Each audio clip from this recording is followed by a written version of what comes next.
Welcome back to the Science of Sailing program at Piers Park Sailing Center. This video is for Level 1 sailors learning terminology and theory. Today, we're going over boat parts. For Level 1, we're going to learn the most basic boat parts on a sonar. Here they are in case you want to look at them before we start.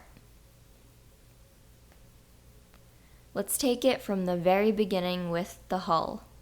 The hull is the main body of the boat, or its basic shape. It doesn't include any of the spars or rigging. In the indent of the hull is the cockpit, which is where all the crew members sit while sailing. Facing the front of the boat, we can see the cabin, which is basically a dark pit of mystery. This is where we keep the anchor, tow line, and various other things.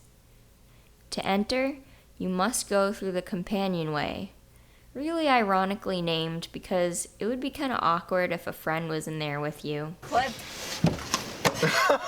Above the cabin is where you'll find the deck.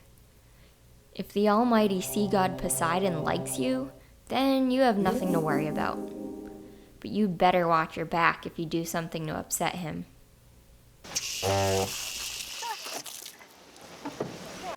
You might have noticed that sailors have some pretty weird names for things.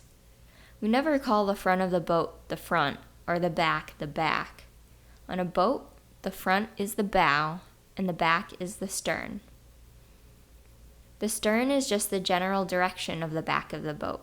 Don't confuse this with the physical back of the boat, which is the transom.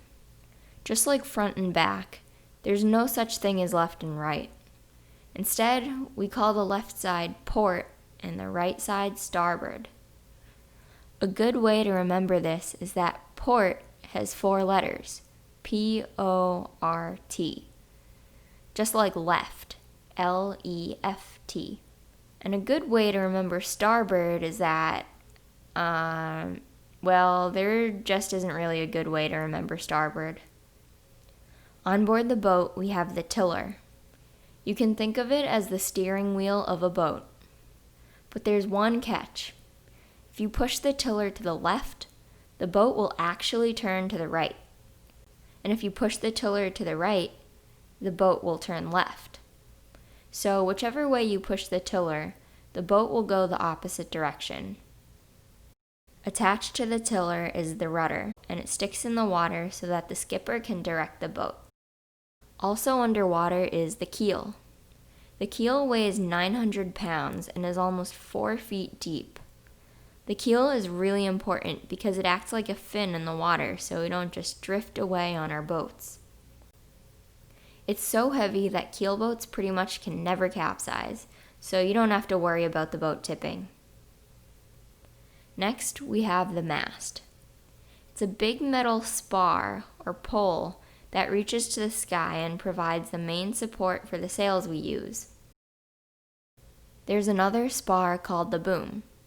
It's connected to the mast and the mainsail and helps with structure. Without the boom, there would be nothing to hold down the mainsail. But the boom can also be dangerous because it swings back and forth. Be very careful with jibing or you might end up getting hit by the boom. Lastly, we have the 2 sails that you might already be familiar with. The smaller sail on the bow is called the jib. We attach it to the forestay and jib halyard to raise it to the sky. The jib gives the boat extra speed by catching more wind. It's also really important to switch the jib while tacking. The other sail is the mainsail. This is, as you might expect, the main sail of the boat. It's bigger than the jib and gives us the most speed. It's connected to the boom and we pull it up through the mast using the main halyard. And that's it for today. Here's that checklist again of all the boat parts we've covered today so that you can review. So now you know all the basic parts of a sonar. We'll see you in the next video.